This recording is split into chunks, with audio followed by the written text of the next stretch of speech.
তো একটা আইপিএল শেষ, আর আইপিএলের এই সিজন থেকে সবথেকে বড় যে জিনিসটা আমরা সবাই একটা শিক্ষা নিতে পারি, সেটা কি জানেন? সেটা এটাই, যেটা আমাদের সবার বোঝা উচিত। সময়ের একটা সবচেয়ে বড় গুণ আছে, সেই গুণটা কি বলুন তো? সময় পাল্টায়। আজকের জিনিস লক্ষ্য করুন, 18 বছর একটা দল অপেক্ষা করেছিল একটা ট্রফি জেতার জন্য, একটা সিঙ্গেল ট্রফি জেতার জন্য 18 ইয়ার্স। আজ সেই টিমটার কাছে দুটো trophy. They have more trophies than Rajasthan Royals, Delhi Capitals,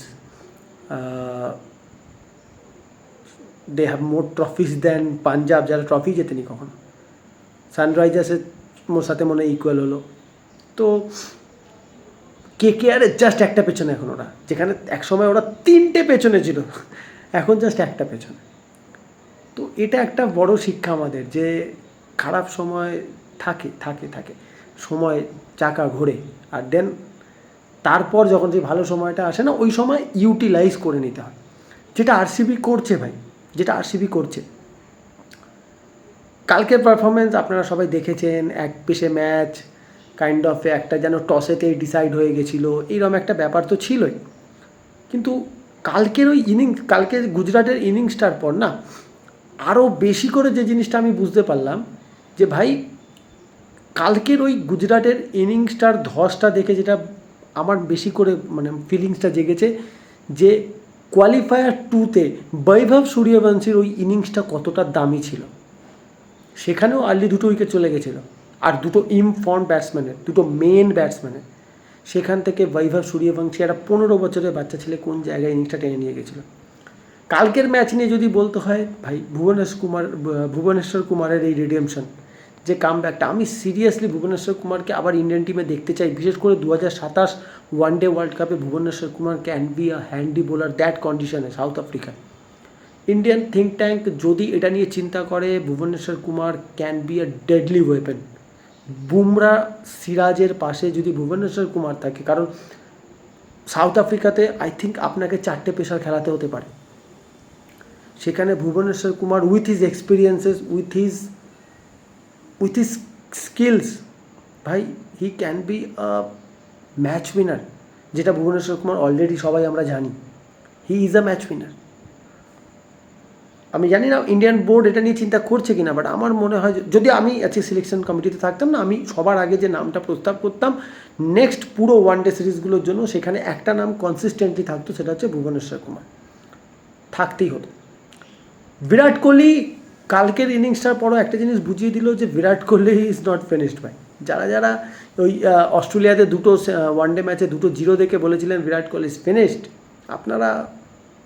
আপনাদের এখনও অনেক দুঃখ সহ্য করতে হবে, কারণ বিরাট কোহলি ফিনিশ নয়, আর Virat Kohli will score more and more runs. Fitness level দেখুন, একটু হয়তো কোথাও খামতি আসছে, পায়ে টান ধরতে আমি এর আগে কখনো বিরাট কোহলিকে দেখিনি, ওটা বয়সের সাথে হয় ভাই। বাট বিরাট কোহলি যে লেভেলে ব্যাটিংটা করছে, যেভাবে ব্যাটিং করছে, আমি তো তাতে কোনোভাবেই মানে কোনো মরচে পড়তে দেখছি না। He is going to thrive in 2027 one day world cup, এটা দেখে নেবেন আপনার। যত ওয়ানডে সিরিজ আসছে সেখানে তো দেখবেনই, কারণ তার যে খিদেটা, তার খিদে কোনো অংশে কমেনি ভাই। Virat Kohli the king is more hungry. এর আগে যতটা তার খিদে ছিল না, তার থেকে বেশি এখন যেন তার খিদে পেয়ে আছে। আইপিএলের এই পুরো যে 2026-এর যে সিজনটা গেল, সেটা নিয়ে আমি সবার শেষে একটা কথাই শুধু বলতে চাই, বৈভব সূর্যবংশী। এই আইপিএলে ইন্ডিয়া যে একটা জেমকে পেয়েছে তো আগের আইপিএল থেকে, বাট এই আইপিএলে যেটা বোঝা গেল ভাই, 72টা 6, সেকেন্ড যে সে 43-এ আছে। সব ধরনের ট্রফি অলমোস্ট বৈভব সূর্যবংশী নিয়েছে এবারে। একটা 15 বছরের ছেলে আইপিএলে এত বাঘা বাঘা প্লেয়ারদের সামনে দাঁড়িয়ে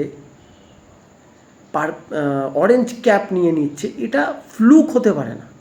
ইট কান্ট বি ফ্লুক ভাই। একটা দুটো ম্যাচে ফ্লুক হতে পারে, একটা দুটো ম্যাচে মেরে 90 করে দিল, সেঞ্চুরি করে দিল, ফ্লুক হতে পারে। বাট একটা সিজনে আইপিএল ইন্টারন্যাশনাল লেভেলের মধ্যে না 19 আর 20-এর ফারাক। আইপিএলে যে ধরনের খেলা হয় তাতে ইন্টারন্যাশনাল ক্রিকেটের মধ্যে 19 আর 20-এর ফারাক। সেখানে একটা ছেলে 15 বছর বয়সে যদি অরেঞ্জ ক্যাপ নিচ্ছে, তাহলে আপনাকে ধরে নিতে হবে ভাই there is something special about him. আর কালকে ইন্টারভিউটা যখন আমি দেখলাম রবি শাস্ত্রীর সাথে, সেখানে যে ও যে কথাটা বললো, যে যখন জিজ্ঞেস করলো রবি শাস্ত্রী যে এই আইপিএল সিজন থেকে তুমি কি শিখলে, ওর অ্যান্সারটা না ভাই ইন্সপিরেশনাল।